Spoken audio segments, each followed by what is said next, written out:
So hi everyone, this is Ted Shorter. I'm CTO and co-founder at Keyfactor. Really excited to be presenting today for the PrimeKey Tech Days session. Certainly looking forward to the day where we can all be back in Stockholm sharing ideas about PKI and security together. But for now, this will have to do. So I would like to talk today a little bit about some of the things that we've seen working with folks in the automotive manufacturing community around trying to secure connected vehicles. And we've seen that's one of the more challenging IoT devices I think that we've run into. I'd like to talk a little bit about what we've seen today and where we see that going. But first off, the reason why people want to connect vehicles, there's a lot of interesting things that you can do, and there's certainly plenty of motivation. And in fact, most new vehicles on the road actually do have some level of connectivity with the manufacturer already today. And that's used today for things like maintenance, recalls, being able to tell when you need to change your oil, when you're due for service, and that sort of thing. In the future, and we'll get into that more, the ability to avoid accidents, reduce emissions.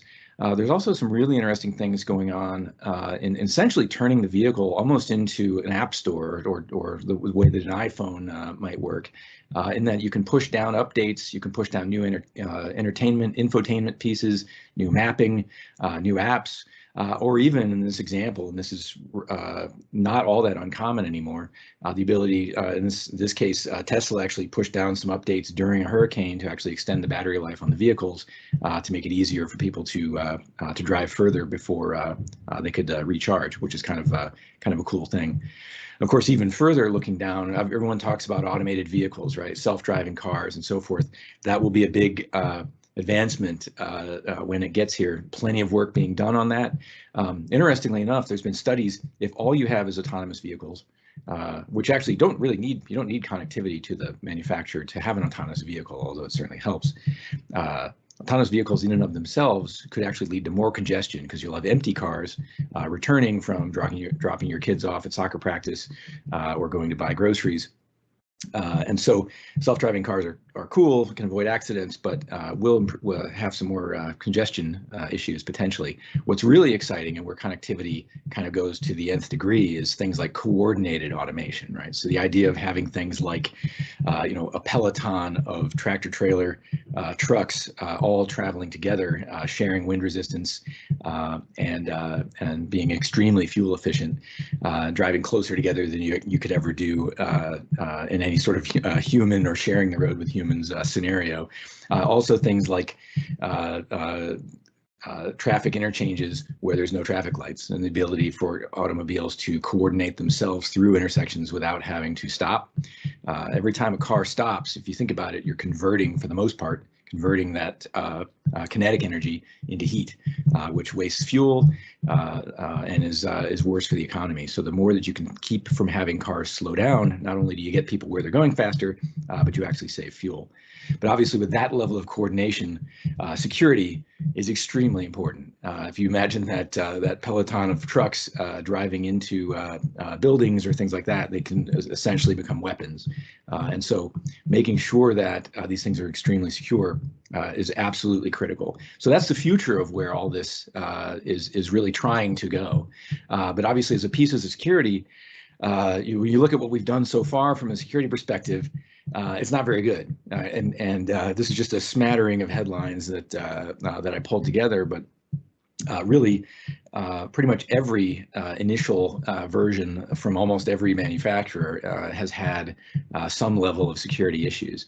And that's not that surprising. And I think from that perspective, there's a lot of reasons why this has happened. I also, can share there's a lot of work happening that should make things better in the future. But why is it so? Why is this such a big challenge?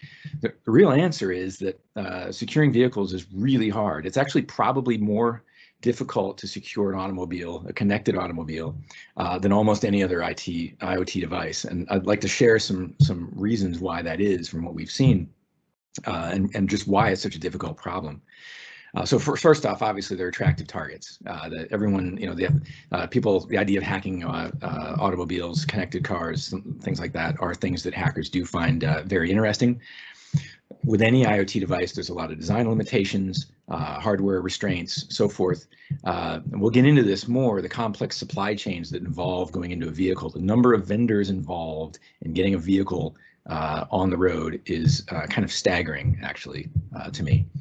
They're also difficult to patch or update. They're running a tremendous amount of software, which we'll get into later. But the biggest pieces that are even more unique to vehicles are the lifespans. So first of all, there's a very long lead time for design, right? So we are working with a major manufacturer or two in connected car redesigns for upcoming model years like 2023. We started that project 2 years ago, right? So there's an extremely long lead time from the time that you start designing things that are going into vehicles and the time that they actually start, hit the road from that perspective. But even more than that, once they hit the road, they're on the road for an extremely long amount of time. The average age of a vehicle rolling around the road today is about 11 and a half years. You expect when you manufacture a vehicle that it's going to be on the road for about 15 to 20 years. And if you think about 15 to 20 years in terms of technology and security technology, that's an absolute eternity. And then so that's the other piece, is trying to do something that's going to be secure throughout its lifespan is also incredibly difficult. But the other piece is complexity, right? There are roughly 1,800 components in the average automobile, about 150 what they call electronic control units. We're going to use that term a lot today. ECUs, electronic control units, inside the vehicle, controlling things like the braking system, the steering, and so forth. The average number of those inside a modern car is about 150. Those all come from different suppliers, not typically from the actual manufacturer, but from what we call tier 1 suppliers, the folks actually providing these components. These ECUs are mini computers. They're running operating systems. They're running a tremendous amount of code. They are extremely complex. The interaction of all of these ECUs together, of course, is even more complex. The diagram on the right here, that looks very complex. That's actually the wiring diagram from a '59 Chevy.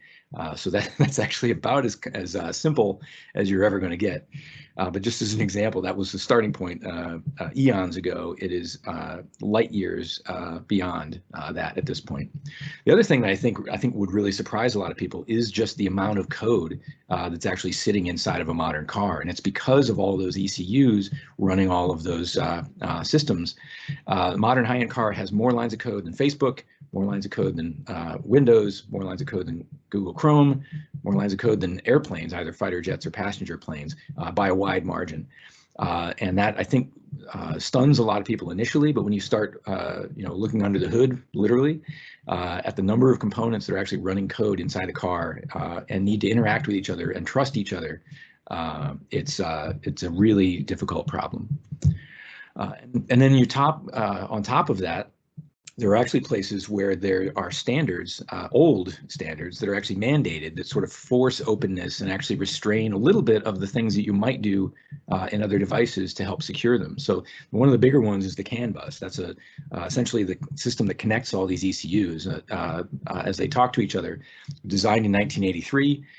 With 1983 technology in mind, there was no internet. There's really no security built into the design of the CAN bus at all. And that is the backbone upon which all of these control units speak.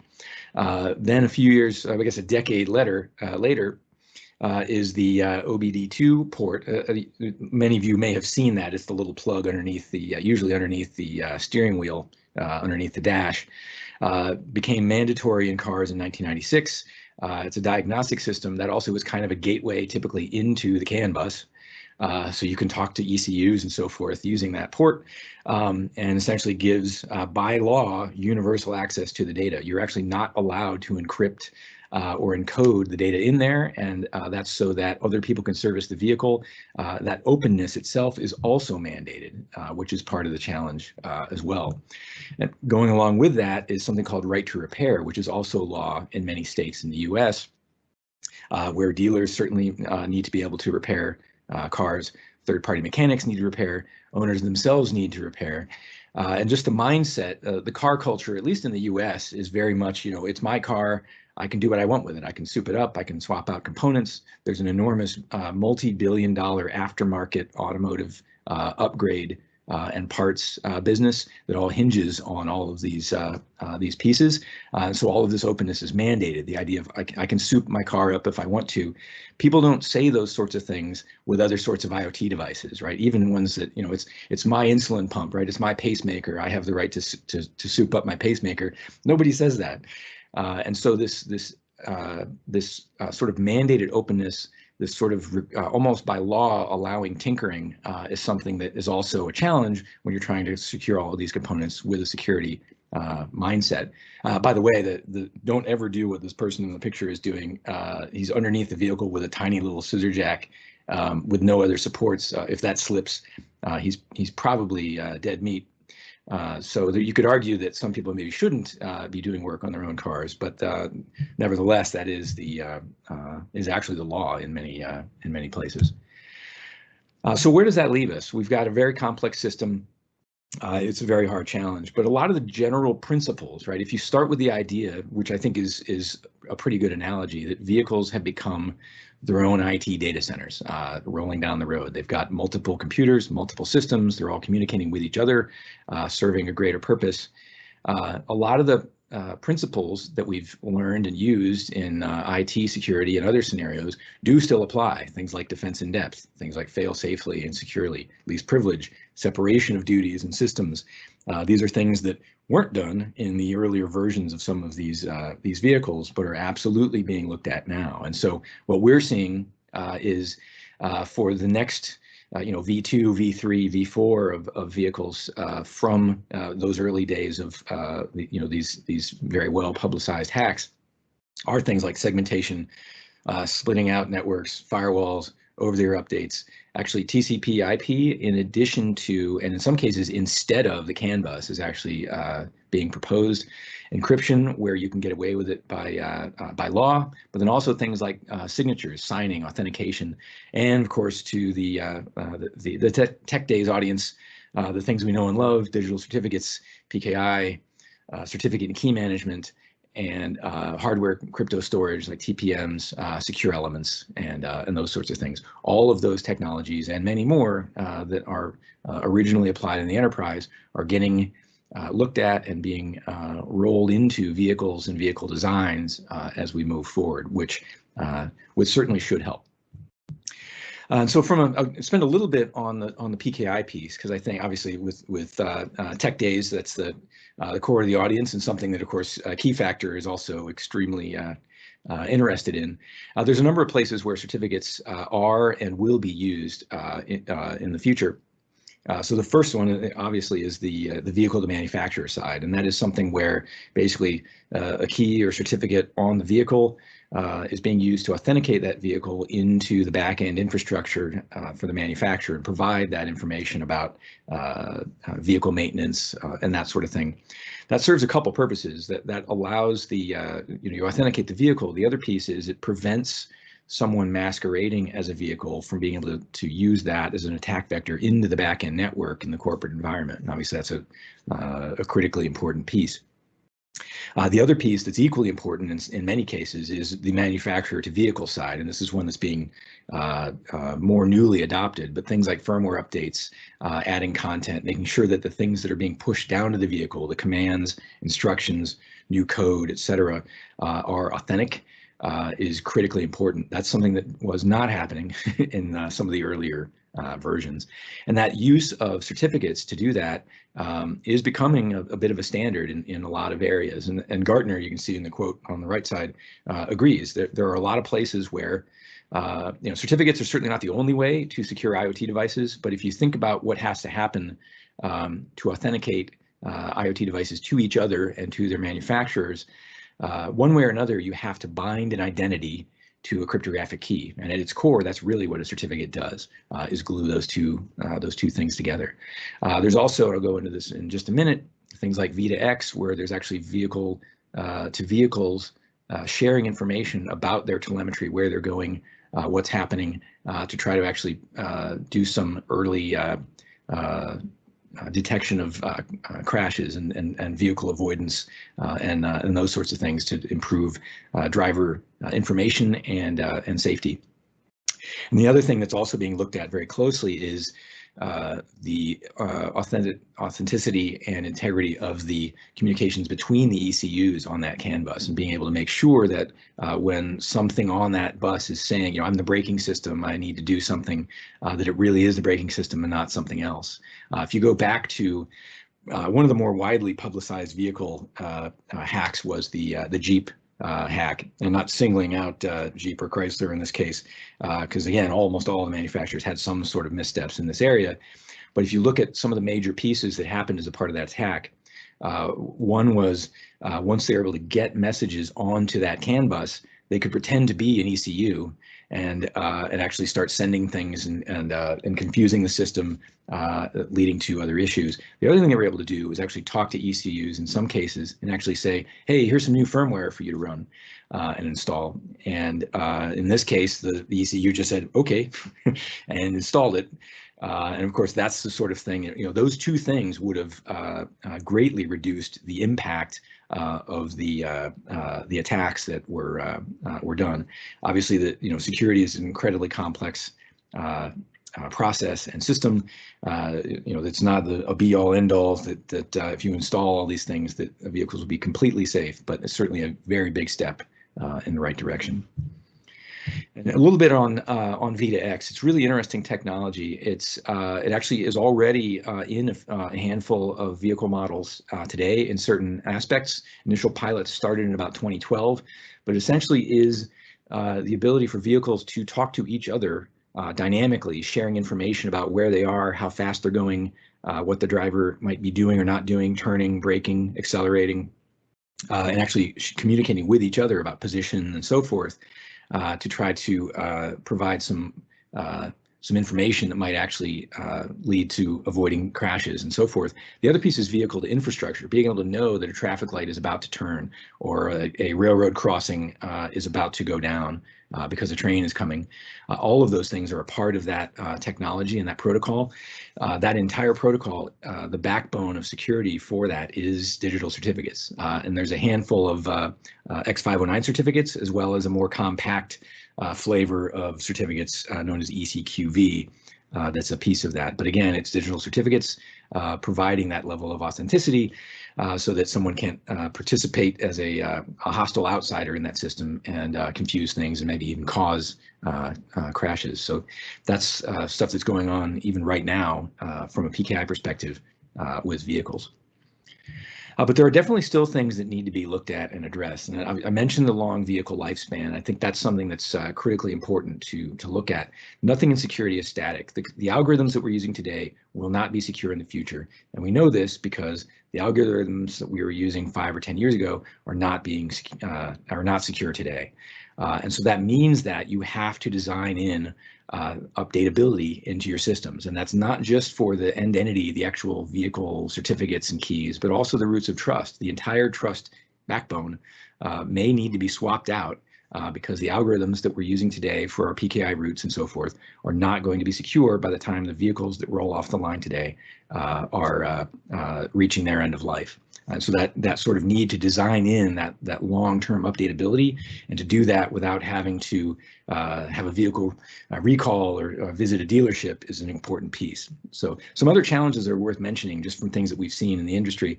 Massive scalability. Obviously, if these are data centers, you're talking about hundreds of, or that maybe thousands of certificates on each vehicle, and then hundreds of millions of vehicles. That's an enormous number of keys, certificates, identities that need to be managed and updatable.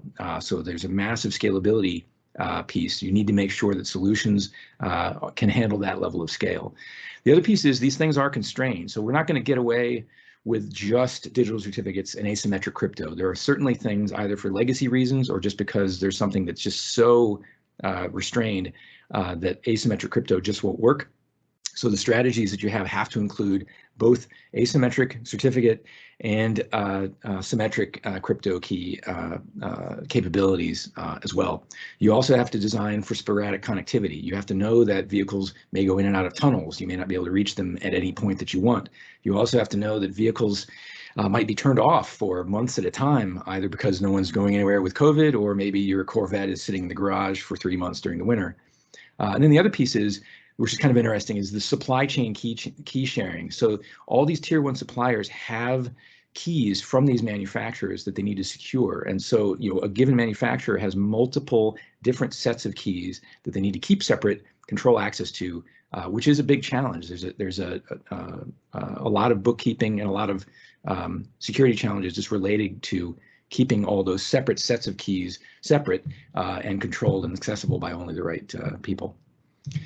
But there are a lot of standards being put in place. There's a number of industry groups that are looking initially, these are coming out as guidelines, then becoming standards, and then becoming regulations. But I won't walk through all of them, but there is a lot of work and a lot of folks that are thinking very hard and working together in very cross organizational, cross manufacturer groups, which is great. And that will also help sort of up the standards that these systems are being manufactured for. But it will take some time. And so I think just to leave you with that, this is something that, the first step was not the most secure, but there's a lot of really good change coming. The standards are coming, but it will definitely take some time. And so with that, I'll leave some contact information. Again, Ted Shorter, my LinkedIn and email are down there. Looking forward to connecting with all of you. And certainly hope you enjoyed the presentation. And looking forward to meeting people in person, hopefully this time next year in Stockholm. Thanks a lot, everybody. Great. Thank you, Ted. And now we will see if we have Ted online. Hey, Ted. Good morning, America. How you doing, Admir? Can you hear me? Yes, we can hear you. Clear. Loud and clear. Great. Hey, Tomas. Yeah, so Ted, I'm saying, one CTO is not enough. We have to have two CTOs at the tech days, otherwise we don't feel good about it. Jokes aside about CTOs and the jazz, thank you for joining us. It's not terribly early for you, right? It's like 9 o'clock in the morning for you, or I suppose? It's almost 10:30, so I'm wide awake. So I thank you for putting my session a little later in your day. You get a fresher version of me that way, for sure. Yeah. Well, thank you, and we are honored, just as with any other external speakers, to improve our tech. So, we have some questions, so let's jump into it. Okay. Ted, what IoT security framework, assessment framework do you recommend? Something like GSMA, IoT security guidelines? It seems that third-party risk management is a key consideration. What would your vision be on managing the risk in the context of autonomous vehicles? Yeah, I think those are all good frameworks. I think, as I mentioned in the session, for now, right, there's a lot of work being done in the automotive community. The SAE and so forth has in particular a number of working groups around various aspects. I was actually on a call with a gentleman working on PKI with respect to electric vehicle charging stations. There's a new effort spinning up in that group. I think for now, what we're going to see is the groups like the SAE and so forth will start to develop their own standards and frameworks. So in 2 years' time or so, there will be more that you could point to that would be automotive and vehicle specific. I think in the meantime, you are kind of left with borrowing from the frameworks that have been tried and true in the enterprise and in other product scenarios. And most of the general principles apply still, right? It's still things like least privilege, design securely, fail safely. There is, with real-time systems like vehicles, there are certain other constraints, right? Because you have to, at all times, you have to keep communication going, right? So the idea of blocking connections is a little bit different when you talk about vehicles and things on a CAN bus and so forth, where there just can't be delays, right? If you're hitting the brakes have to be applied no matter what. But I think that's what we're going to see is, for now, borrowing from existing frameworks. And then those that are able to, being able to participate in some of the standards that are actually being developed specifically in automotive, I think is actually a good thing for those of us that are PKI professionals to help the community, right? We're all going to be riding in these vehicles ourselves. So the better we can and safer we can make them, the better it is for everyone. Thank you. I think we have probably a bit too many questions to handle in the lasting minute, but we'll try, and then maybe you can join the chat. What role does Sure. PKI... And feel free to, if you want to shoot email, we can continue the conversation that way as well. Yeah. What role does PKI-based security play in the automotive industry during the production in cars, in factories? That's also interesting. In a lot of cases, and we see this across the IoT space, there are a lot of folks using contract manufacturing. Obviously, with the supply chain, the pieces of a car are manufactured all over the world. So it's not like there's just one thing going off the device with one identity. It's extremely complex. In a lot of cases, the identities, the actual final identities in vehicles that are used with the endpoint systems are actually established on first use, and that's a paradigm that we've seen in other spaces as well, medical, aerospace, and so forth, where it might roll off the assembly line either with no device identity or a sort of bootstrap identity, and then there is information gathered during the manufacturing process that is used to vet the enrollment of the actual device certificate on first use when it actually has connectivity. So on the assembly line itself, it's rare. There are a few automotive folks that I've talked to who actually are doing that, actually have CAs and so forth on the factory floor. Most of them are doing that after the fact, at least from my experience. So what about 5G and slicing the network? Can that increase the security, not letting everyone in? Sure. It also means that you'll have even more devices connecting and more connections to secure and more certificates to manage and update. But yeah, obviously, increased bandwidth, increased connectivity it's a double-edged sword. Like everything else, there'll be a lot more connections. That means a lot more connections to make sure that you have secured. Indeed. So last question here then. I wonder how the vehicle ecosystem is dealing with multiple OEMs producing signed software for the same or slightly different parts of the platform. Yep. That is, I mentioned that a little bit in the talk. The next level down, those tier 1 suppliers that are making all those ECUs, they are getting all these keys from the manufacturer that they need to manage and keep separate and controlled. It is a challenge. There's another SAE group formed around helping manage those things. But yeah, it is a challenge. The other thing I think I'd mention is, for safety reasons, one thing that the automotive industry has probably done better than almost any other vertical that I've seen is working together for safety, right? So they actually, I've been to conferences, and Ford and General Motors and Volkswagen and so forth are very used to collaborating in an extremely open, cooperative manner when it comes to safety and standards and those sorts of things, which is great.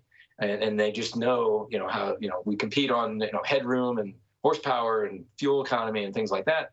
But we'll make sure that we cooperate very closely on safety. I'm seeing the same thing with, connectivity and security and PKI, which I think is great. Very nice. Yeah, cooperation is always good for security. That's for sure. Yes. Yeah, and it's necessary. That's the only way to do it. Yep. Well, Okay. Ted, thank you very much for joining us. And also, folks, don't be shy. Send a direct message to Ted or anybody else from Keyfactor, or send just post a question on the chat. We'll try to answer or pass it to Ted. Also, our chat will be manned the next 24 hours, I believe. So we will try to answer all of your questions. Ted, thank you very much from... Thanks, Ted. Was that Central Time? Absolutely. And hope to see you in pleasure. Stockholm Looking forward next to year. keeping the conversation going. Thanks, guys. Thank you so much. Bye. Take care. Bye.